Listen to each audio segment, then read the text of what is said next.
doubt can have a much bigger impact on your reality than you really think. So during this audio, I'm going to go over different reasons that doubting yourself is worse than you think. My name is Alex Morgan, and I help you align your actions, your beliefs, your dreams, and your thinking so that you can achieve success. And success is here, and you might as well be ready for it. And one of the easiest ways to be ready for success is to not doubt yourself. So instead, what would you do? I'm guessing you would think you would believe in yourself. So in order to really understand how doubt really is not good for your mental health, your physical health, your emotional health, all your well-being, we need to understand the difference between a program of a belief and a program of a doubt. So if you think about it at the most basic level, is you have programs in your mind, and these programs lead to certain unconscious responses that point you in a direction of doing something or not doing something, or thinking something else. And this is either really helping you and benefiting you, or these beliefs, these doubts are not getting you what you want, these programs. So what's the difference between a belief and a doubt?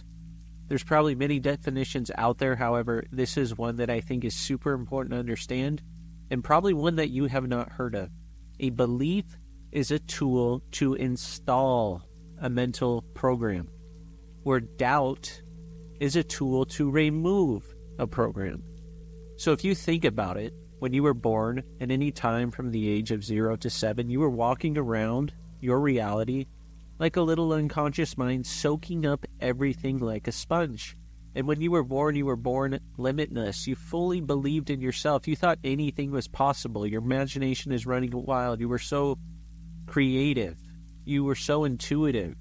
You just did everything, and there was not one doubt that nothing that you wanted was going to happen. And over time, you were taught limitations, most likely by other people. You heard conversations. You saw them doing things. They told you certain things that started to instill doubt in you.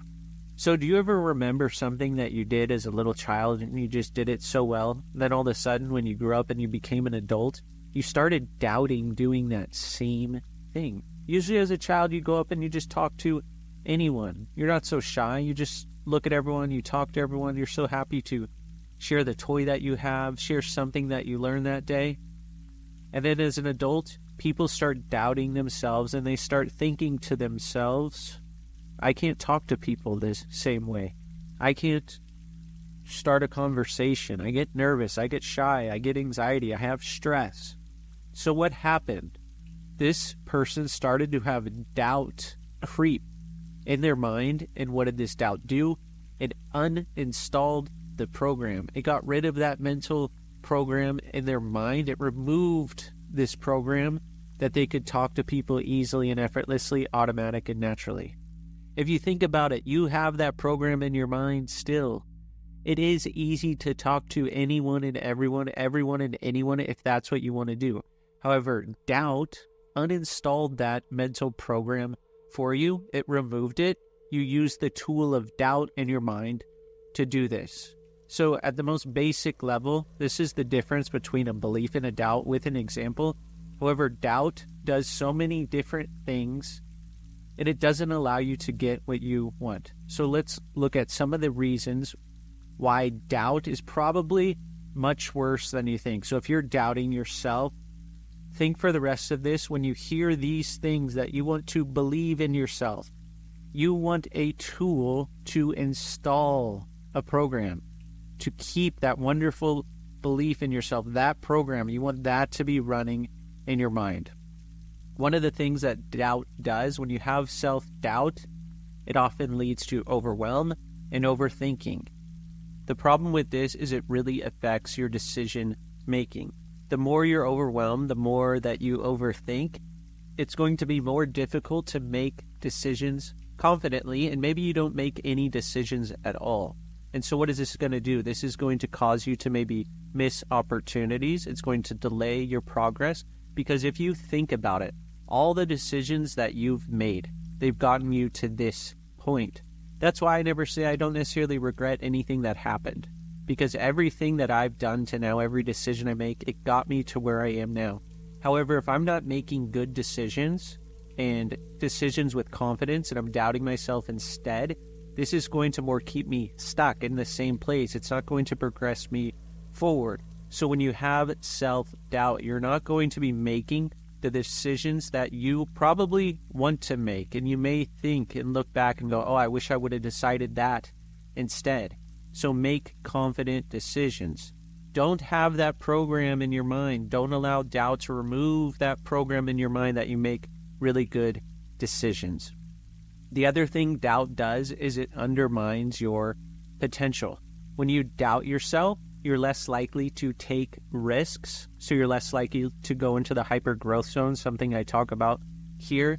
That's taking a small risk, knowing you can achieve a huge reward. So if you're not taking risks, what are you doing instead? You're not stepping outside of your comfort zone. You're staying in your comfort zone. And over time, when you stay in your comfort zone, many people, they get stressed with the same thing. They get so comfortable, they end up doing really nothing to push themselves forward. This limits your personal and professional growth. Maybe it limits your relationships. Maybe you never realize the infinite potential that you do have. Remember, I said earlier that you were born limitless. So if you're staying in your comfort zone, that also means you're not making decisions to do something else and take a risk, something that's really going to propel you and push you forward. The other thing is self-doubt can really strain your relationships. This can cause unnecessary insecurities. This can cause people to withdraw from other people because they don't feel confident enough to talk to them, something I brought up earlier. It can also lead to you or other people pleasing others, which this isn't you being your authentic self, and you're not helping others be their authentic self either if you're getting everything for this other person and you're withdrawing from yourself.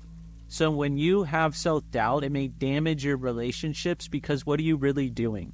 Your reality is a mirror. And if your relationships on the outside are getting worse, chances are the relationship with yourself on the inside of you is getting worse because you're people-pleasing. You're not being your authentic self when you're doubting yourself because you're here for limitless potential. So if you doubt yourself, probably you're not fully trusting yourself. So think about this. What's one way that you can trust yourself today? What's something that you can do because you have full trust in yourself? Something that you may not have considered before now. And the other thing is doubt. It may limit creativity and innovation. A lot of people with doubt, they don't necessarily come up with new ideas. They don't use new abilities, new skills, new resources, their network, their thinking.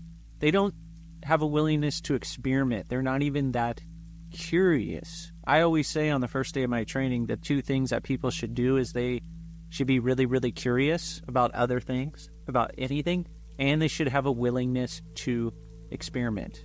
Because if you're doubting yourself and you're limiting your creativity, maybe you have a fear of failure, or you have such a fear of being rejected, a fear of success. This means that probably it's going to prevent you from achieving the things that you really want to achieve. So if you think about it, remember, doubt, you're removing those programs. You have all these programs inside of yourself. Don't let self-doubt take the programs out, because as soon as self-doubt comes, the unconscious mind, it loves to generalize. So if you're doubting yourself in your relationships, maybe your unconscious mind wants to start having you doubt yourself in other areas of your life. So instead of doubting yourself, you need to believe in yourself so your unconscious mind can generalize in that way. Remember, belief is a tool to install a program, and doubt is a tool to remove a program. So what would you rather do? Ask yourself that. Would you rather install these wonderful programs and run these wonderful mental programs in your mind? Or are you going to continue to doubt yourself and maybe have some of the things happen to you that I mentioned already? Because don't you think your reality would be better if you're making really good decisions? You're fulfilling your unlimited amount of potential. You're so confident. You have wonderful relationships. And you're creative. You're innovative. You're using that unconscious mind because that's your natural state. That's what you want to achieve. So definitely share this with someone who will benefit. If you haven't already, go ahead and like the audio and subscribe to the channel. I really appreciate everyone who's been subscribing lately, leaving comments. It's really helpful. It helps me make more content every single day. Thanks so much for listening, and I hope to see you on the next video or the next audio.